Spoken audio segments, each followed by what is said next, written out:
Hello, welcome to Appliance Master Live. I'm Bill, and again with me is Kari. Hello, and today we're going to be talking about some issues that could happen with the draining of your washing machine, possible causes of it, and what you can do to protect yourself from a major leak. Oh, and just some operation, I guess, tips or points in general. Mm-hmm. Do you have questions, or should we... Well, I guess some of the things we were discussing was, is it normal? How wet should your clothes be at the end of a spin cycle?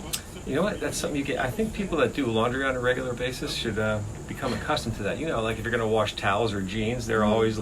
They should never be dripping water. They should never be, pick them up and just water pouring. That's too much. Donnie said, "Hey guys." Hi Donnie. Donnie. I'm off track now.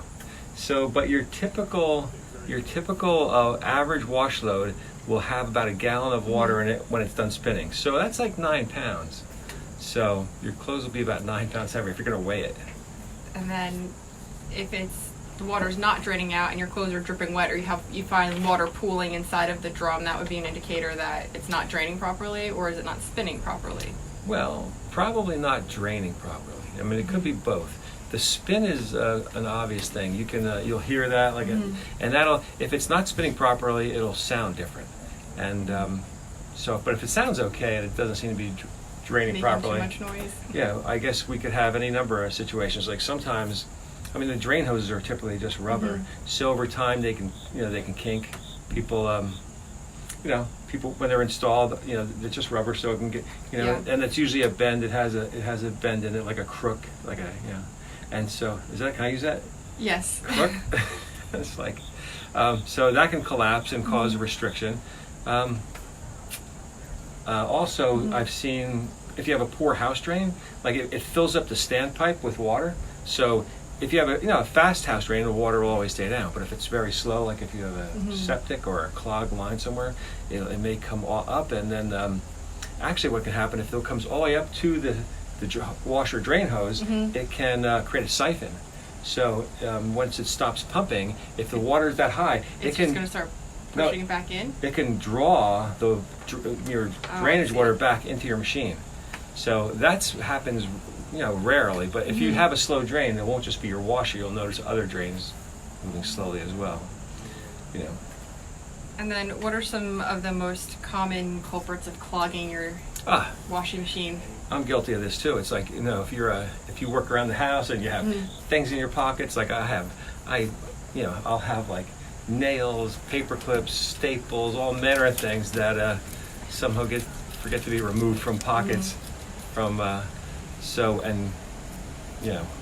Paper usually ends up on your clothes. Paper's the hardest, because paper, if you have a folded up napkin in your pocket and tissues. That's a common one. So, but those can collect in places in a machine, like inside a wash pump, drain, wash or drain pump, can get there's really tiny, tight spaces in those, and it's not hard.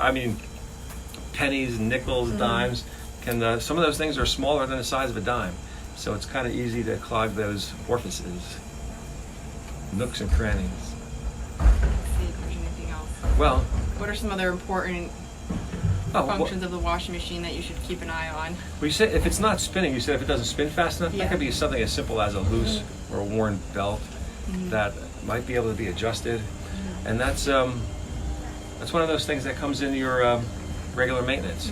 Like if you, yourself, you can notice these things, notice for noises, notice for normal draining, normal spinning. Use our senses. Yeah, and if you look behind your machine, under your machine every once in a while, see if there's signs of water on the floor.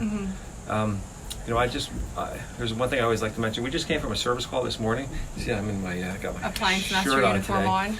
But we were, it was a relatively new washing machine. We were doing some work on a dryer vent cleaning, and we noticed that, some manufacturers, but a lot of manufacturers still sell machines with rubber hoses. This one is it's fairly new. It's like 2 years old, but it's already starting to get start to develop a blister at toward this one end of the. So. And that would indicate a weakness in the. Well, once you get a little blister, it starts to grow. It'll grow and then eventually burst. And when it bursts, you have water and spewing everywhere. this happened to be one of a big washer on top of a pedestal, so it's and the shutoff is behind the washer. So even if you're home and it's spraying water, most people can't Pull the washer out. And it was built into it had a cabinet over it, so you can't get the only way you got to pull the washer straight out to turn off the water. Yeah, so definitely probably be a good idea to familiarize yourself with the water shutoff valve. Well, and also what we did is we this had a quick shutoff in the back, but you just can't get to it.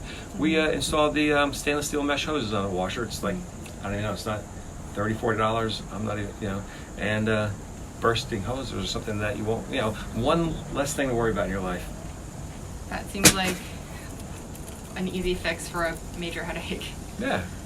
I mean, headaches are easy enough to find. We don't have to create them. So, anyways, if any more questions? I think one of the most common questions that people call in with, or complaints that they call in with about their appliances, is that it's very loud during the spin cycle and it's like banging around. And I've even heard that the unit walked across the basement floor.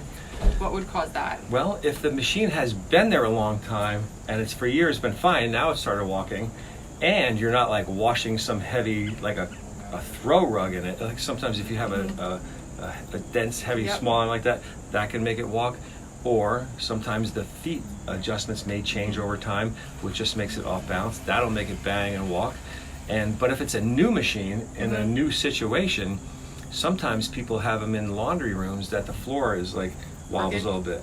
Well, it's not crooked. It's just you never walk through your house and have it squeak. Okay, yes, that makes sense. Floors move, and if you have and sometimes some washing machines spin a lot faster than others. So you have this thing that's really torquing up, and it's like it could be and if your floor moves, and there are ways to reinforce your floor if that's the situation. Yeah, so. And then are there any specific recommendations for a stacked washer and dryer? What, manufacturers or? Just in general, like if you have your dryer on top of your washing machine, is there anything different you should be doing in regards to loading it or?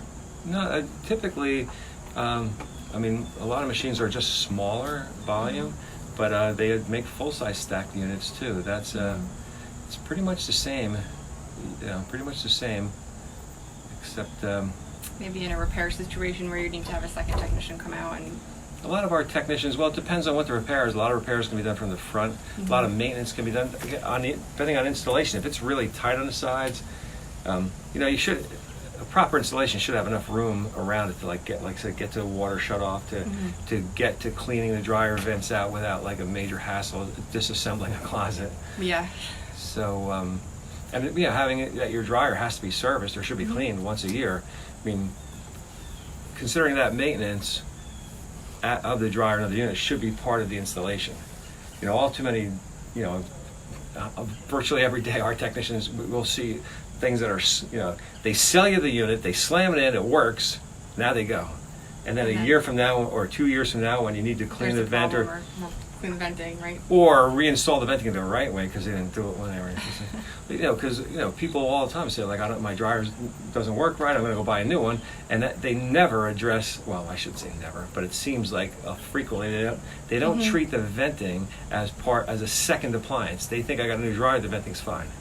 It's like the transition duct from the dryer to the wall should be new, but that could be 2, 3, 4 feet. You may have another 30 feet that should be addressed.